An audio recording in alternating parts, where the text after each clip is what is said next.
a suspect. Hanging with the killers in the projects. Taylor on a barrel, keep quiet.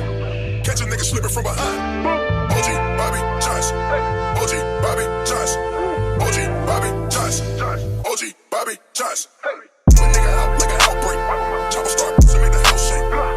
What it do, T Squad? It's me, Keisha, and I'm here with this week's All Tea, All Shade Real Housewives of Atlanta Season 16, Episode 6 review. Want to let you guys know that tonight's episode will be a special one. It is a Keisha's Theater episode, my first official Keisha's Theater of the season. And also I want to remind you guys that tomorrow I will be dropping my Brit expose. You do not want to miss it. It is filled with hot juicy tea, and I'm going to drop another expose later on this week. So will it be quads or will it be heavenlies?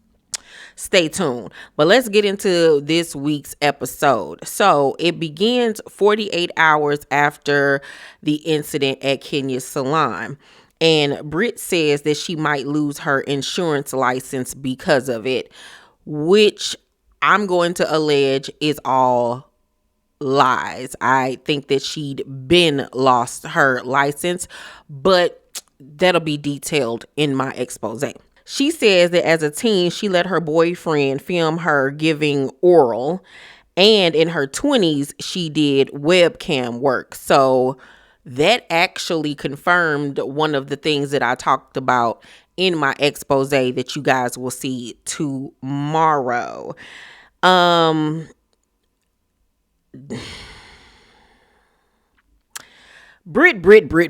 It's so much I want to say, but I can't because I want to save that for my video. But she said that she had the internet scrubbed, but Kenya dug and found the stuff. Well, from what I've learned, that's not true, but we'll talk about that in tomorrow's video. So Kelli stops by and they're sitting down talking, and she says that Kenya is crazy. And I'm like, but when you find out later on in the season that she wasn't so crazy, you gonna be looking crazy, talking about she never acted like that around me. I couldn't believe she did that. And I'm just looking at them all like, oh, just wait until it's you. Oh, just wait. So Brit was like, she wanted to get a reaction out of me. She wanted me to attack her. She's been coming after me since the day we met. Everything she's saying about Kenya is everything that she in fact did to Kenya, and she's flipped it and reversed it and tried to make it seem like Kenya was the culprit and she is the victim. And girl, you need more people. Nobody believes you. The camera showed it all, my love. You're delusional, you're deranged, and it's giving stand behavior. It really honestly is. So Shamia has the girls over to her house. Who wasn't there? Brit wasn't there. Yeah, Brit was the only one that didn't show up. They sit outside, and Porsha was like, you know, it was Kenya's choice to twirl on down the hill. That was funny to me.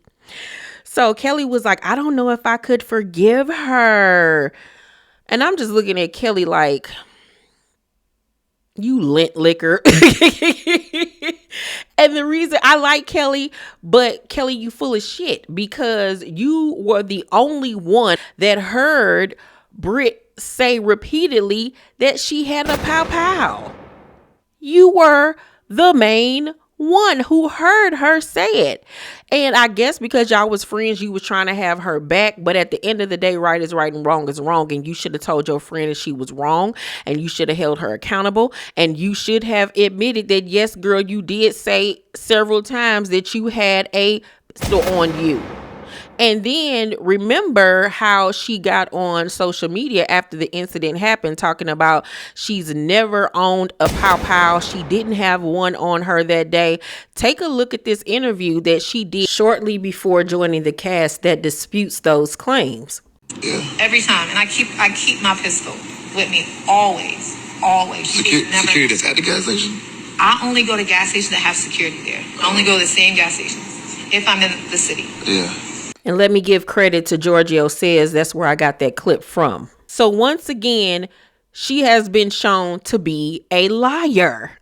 She is a liar. You can't trust anything that comes out of this chick's mouth. So just because she didn't pull it out of her purse doesn't mean that it wasn't there. She literally just said she doesn't go anywhere without it. And then considering the fact that on that episode, they were in, what do they say, Bankhead, where it is a bad neighborhood. So you really gonna make me think that you didn't have it on you that day?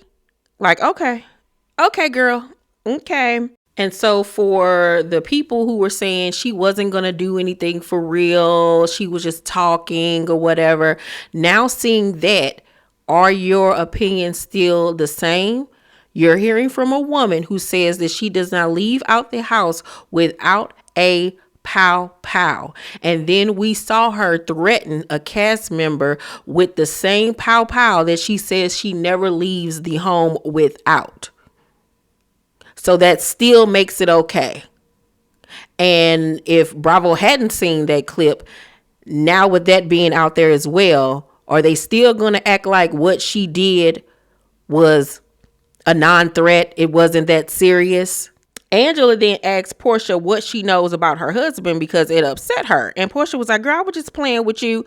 No, you weren't. You were not playing, Porsha. Oh, that was a lie.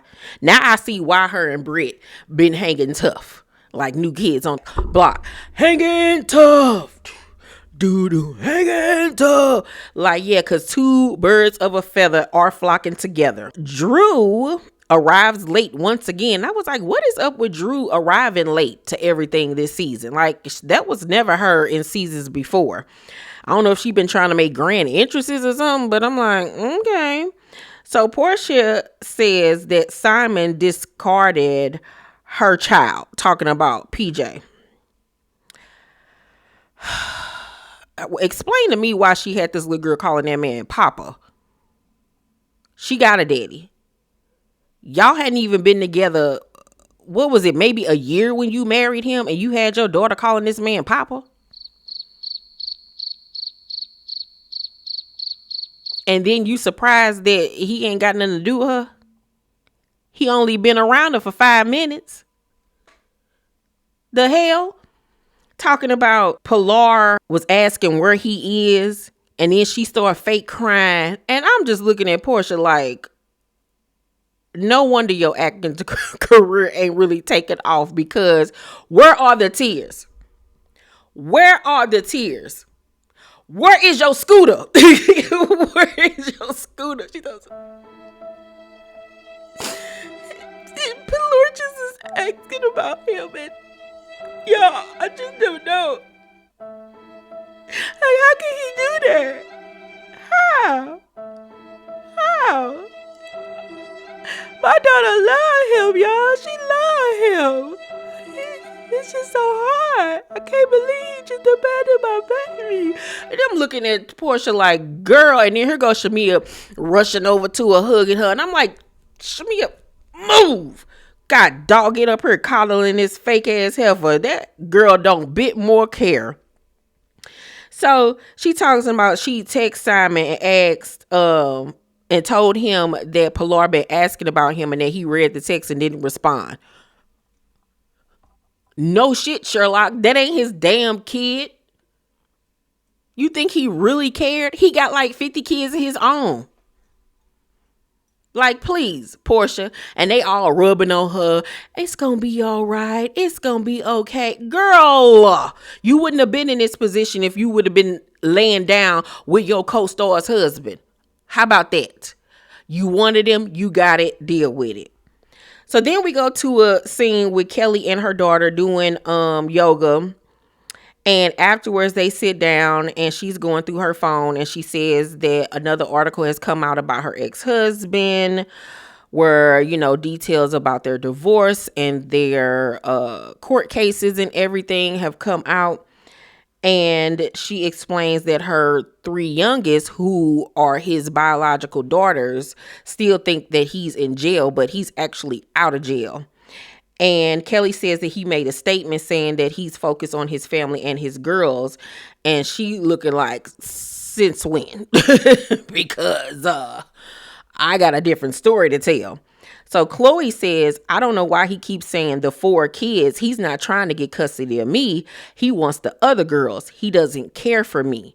And I felt so bad for that young lady because apparently he came into Kelli's life when her daughter was about 2.5 years old. So he's been in her life for a long time. Basically, I don't know if he's the only father figure that she has. They never explained her relationship with her real father.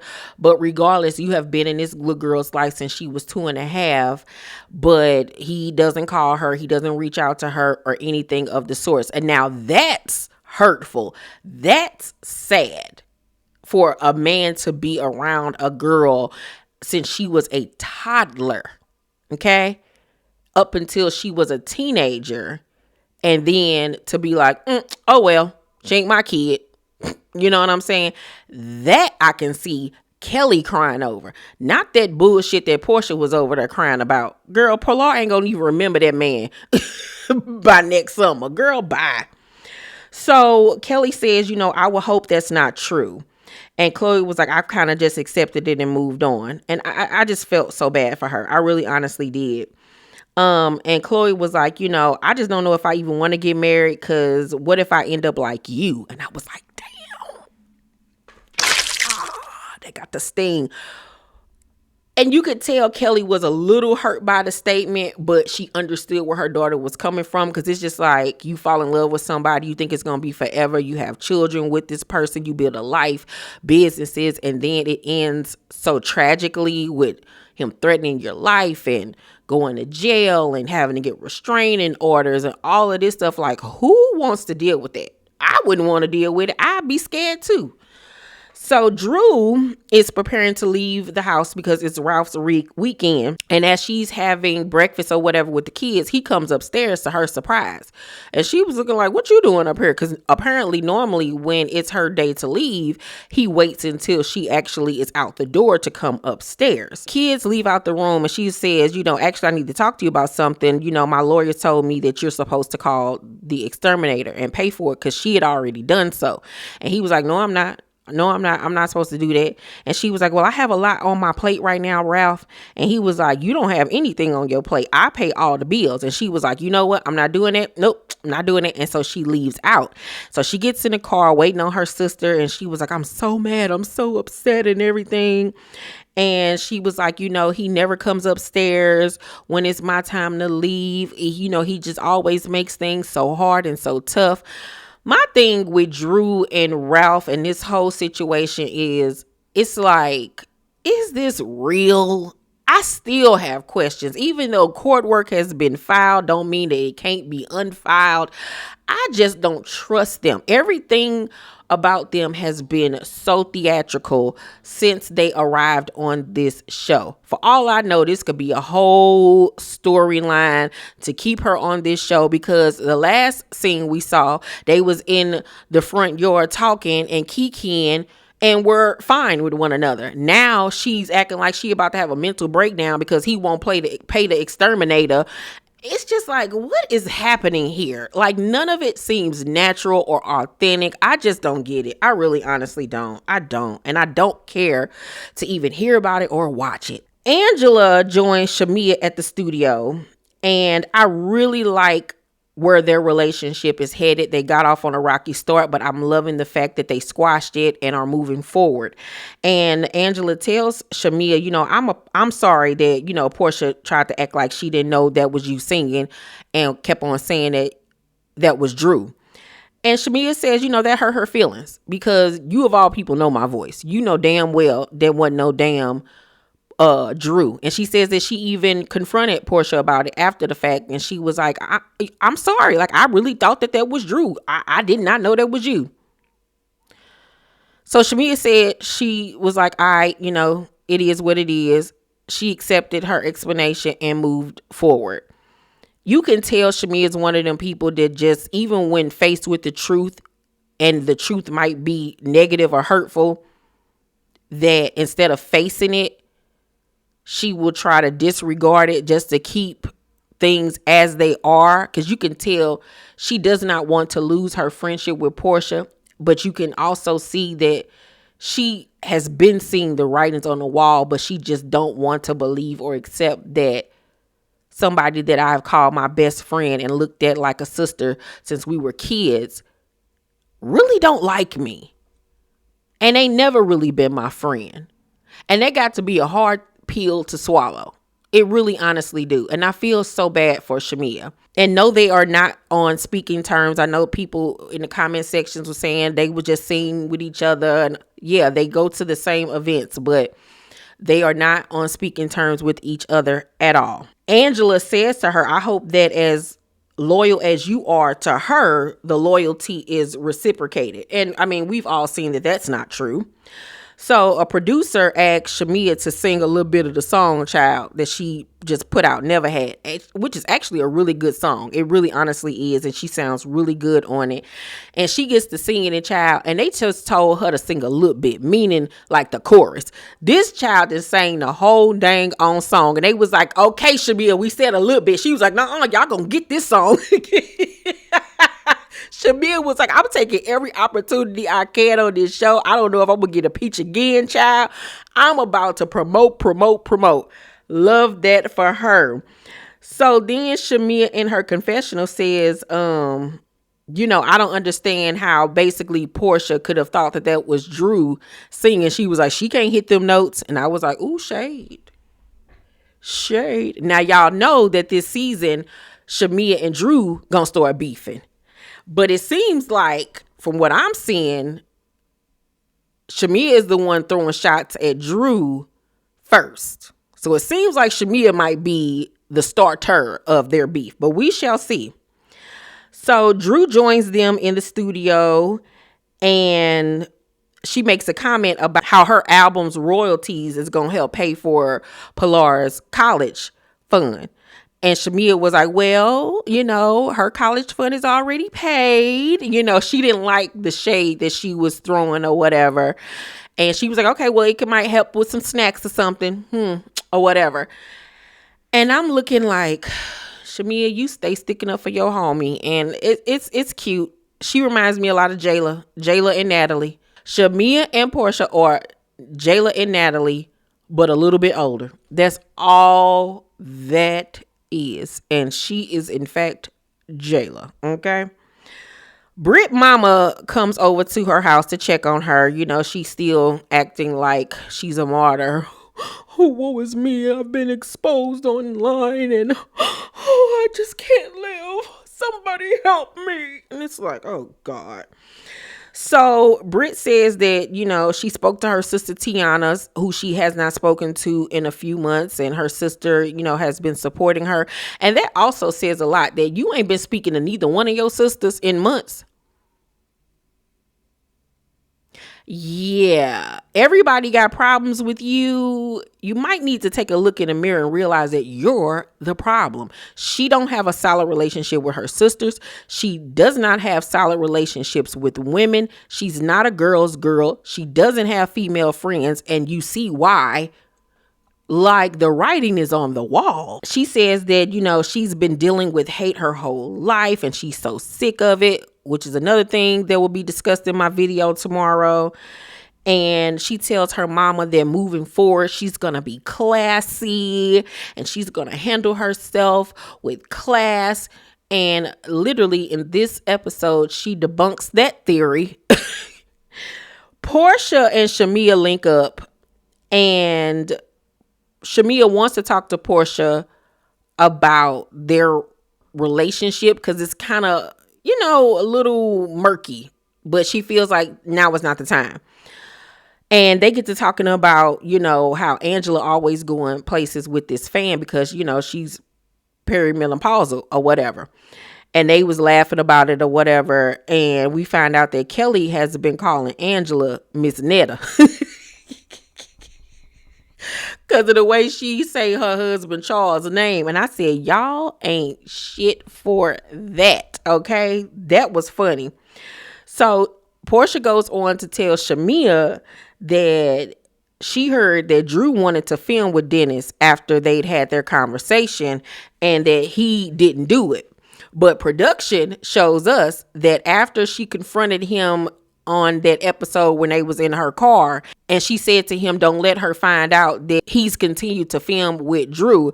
He actually, in fact, filmed with her again 8 days later.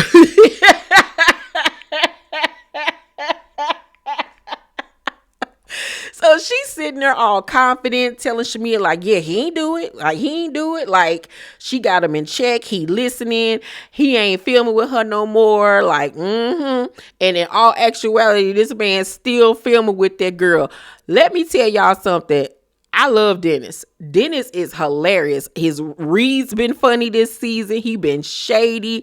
And he has been playing in Porsha's face this whole season, making her look like the fool she is. And I am here for it. That man ain't forgot about how you tried to jump on him and his mama. You think that he just gonna let that slide? And that's why he playing your ass like a fiddle this season. And I am living. It's the day of Kelli's peace brunch, where she's bringing all of the girls together to start afresh. Porsha calls in sick, saying she can't come. She caught a cold or whatever from Pilar. And Kelli was like, okay, well, let me know if you need anything.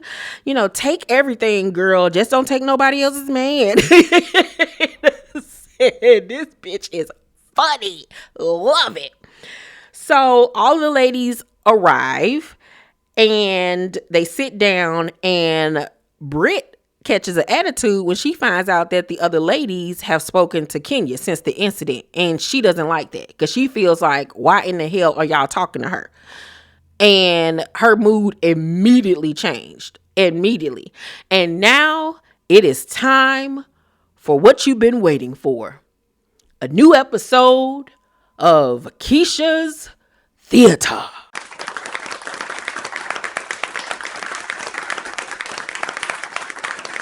I'm dealing with a lot. I have to deal with this, my husband, my business, my license. I have a real career. Yeah, y'all, she mentioned to me the other day that she lost her license. Based on what? What do you mean based off what? What, are you confused? Do you not know what's going on? Whoa. Wait a minute now. Where is all this energy coming from? I just asked you a question. I'm licensed as well. In order for you to lose your license, there has to be a cause. What was the cause? That's the question I asked. So... You know what, Brit? To be honest... Listen, today is for me. How? This is a peace offering. You're not coming in peace. I just asked you a question on what cause, and you ate me up. I'll wait till you're done. And you failed to take responsibility for how we even got here. On what? She's not here. Why is she not here? Why is she not here? Read the room. What you talking about, read the room? We're outside. Why? Read the room. Why is she not here, Brit? Why? Read the motherfucking room. I'm reading the room. No, you're not. I am. I'm reading the room. I am. You're actually a little slow. No, I'm not slow. You're slow. I know all about bitches like you. You like to tussle. You like to throw rocks and then hide your hands. How am I hiding my hands? My hands are right here. Right here. Can you see them? I'm doing sign language right now. Yes. No hablo inglés. And where is your band? Where is your band? Okay, guys, that's enough. This is supposed to be a peaceful afternoon. Let's shift gears for a second. Okay, everybody cool? Everybody calm? All right, now I'll ask the question. Brit, how did you come about losing your license? Go. So this is what's going on. Because of all of the backlash and the defamation, I'm under investigation with my insurance license. So yeah, you don't lose them immediately. It doesn't work that way. Thought so. What was that, Angela? I said I thought so. Well, how about you just be quiet? Zip it. Oh, I thought you were done. Well, I'm not done. Would you like to swirl on out of here? Because there's the exit. Kenya's words. Now she using the girl words. Unoriginal. Ugh, I swear you want to live in her skin. Woo, girl, you are funny. I love it. I love it. Well, I'm so glad that I could make you laugh. I guess I should be a comedian. Baby, that's nasty work right there, honey. Wow. Woo! Oh my God, it's so nasty. Yeah. That's why Kenya's not here. Because of the nasty work she's done. And it seems that no one wants to acknowledge that. Listen, I don't agree with it, but I do feel like if you could come to a point where you both can agree that you were wrong and have a conversation. I've tried that. I've tried. I'm tired.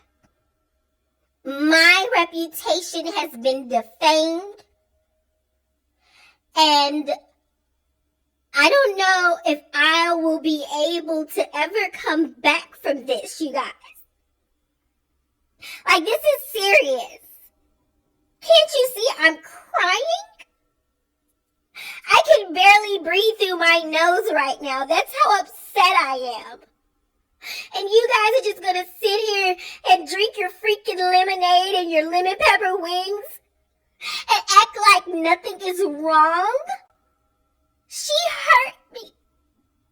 She has come after me since she met me. She talked about my ring. It's just not fair. It's just not fair. I didn't do anything to deserve this. I'm a hard-working woman.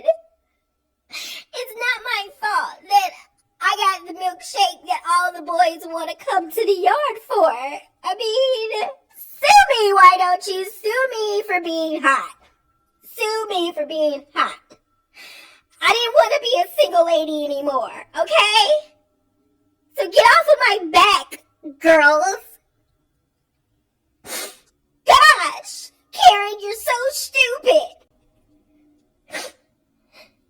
Where's my husband? Where's my husband? Mike? Michael, I'm ready to go home now. Make sure my pistol's in my purse. And scene. Hopefully you guys enjoyed that. Basically what I will say about the peace party is that it's exposed Brit for the mean girl that she is. She cannot take accountability for her actions. You see how she blew up on Angela just for asking her a question. When things don't go her way, she likes to explode. She likes to hit below the belt. Her calling that lady slow and talking to her in a very condescending way and putting her hands in her face was so inappropriate. And yes, she did put her hands in her face. We all know as Black women that you do not raise your hand and put them anywhere near another woman's face, because those are fighting gestures, okay? She is just out of control. And like I've said from day one, this is not the space that she needs to be a part of. I really don't like her. She's a liar, a known liar at this point. And it's obvious to me as well that her plan was to come after Kenya and be the girl, be the woman to say, I got Kenya Moore off the show. I got her suspended or fired or whatever. She wanted that and she's happy about it. That's why she kept on saying, that's why she's not here. She's not here. She's not here. Like, she is relishing in the fact that she was a fan of the show and that she got to be the one that came on and put Kenya Moore in her place. That was her whole goal this entire time. But she didn't think that it was going to backfire on her with Kenya coming back as hard as she did and exposing her shady past. She wasn't banking on that. And do I think that she's embarrassed? No, I don't think that she's really truly embarrassed at all, because a lot of these things she was doing well into her 20s, well past that, even as of in her 30s. So I really don't believe that she's that upset and embarrassed by what happened. I really honestly don't. And I think that if what Porsha is saying is true, that it was a cast member from this current season that gave Kenya the photographs, the way Angela had Kenya's back makes me feel like it was Angela, if that's the case. And it would make sense why Kenya would say nobody gave me the information, because Angela has had her back and they've been cool. So she wouldn't want to get Angela in trouble. So that could be the case. That could very well be the case. But I'm so happy that Angela called her out on her bullshit, and that she knows the real estate or insurance background on how you can get your license took, and called her out for her lies and for her not taking accountability for her own actions and how this whole thing popped off and started. I so appreciated that. I so did. But I think that that also in that moment showed the other girls that, okay, everything ain't up to kosher with this chick. Yeah, she's something else. And you saw how she was talking crazy to Drew. She was being very snarky in that exchange with Drew, until Drew was like, look, I don't agree with what she did, X, Y, and Z. But she was being snarky to Drew too as well. So it's very clear and obvious to me how she falls out with all of these other ladies, because her mouth is crazy. Her attitude is crazy. Yeah. So I'm just waiting for the rest of this season to play out for the rest of the world to see that, yeah, where Kenya did it might have been wrong, but what she did was not wrong at all. And I'm going to stand by that. I think by the end of this season, a lot of people are going to change their tune and say, yeah, what Kenya did might have been wrong for the place and the setting, but what she did was not wrong, because this bitch ain't shit, and good riddance, that's what she gets. And I really think that that tone is going to change, because everybody's going after Kenya and condemning her and saying what she did was disgusting and she deserved to get suspended and all of this shenanigans. But I think that the tides are going to change, and that the more this season goes on, the more is going to be revealed about Brit and how she's a nasty person. Y'all let me know down below in the comment section what y'all thought about this week's episode of Real Housewives of Atlanta. I'm going to give this week's episode a B-. The first half of it was kind of slow, a little bit, and it picked up at the end. So, love you guys. Don't forget tomorrow, the Brit expose drops. Make sure you guys tune in. And also over on my Patreon, you guys, right now, you can watch all of the shows that I review on this channel with me. And I'm currently watching this season of Handmaid's Tale with my first tier as well. My second tier, you can watch all of those shows with me. Plus, we're watching Interview with a Vampire. We're watching the new season of The Last of Us and Erica Mena 2 Ways. So if you have not joined my Patreon, it is lit over there right now. Join and come have fun with me. Love you guys. I'll see you on the next video. Bye.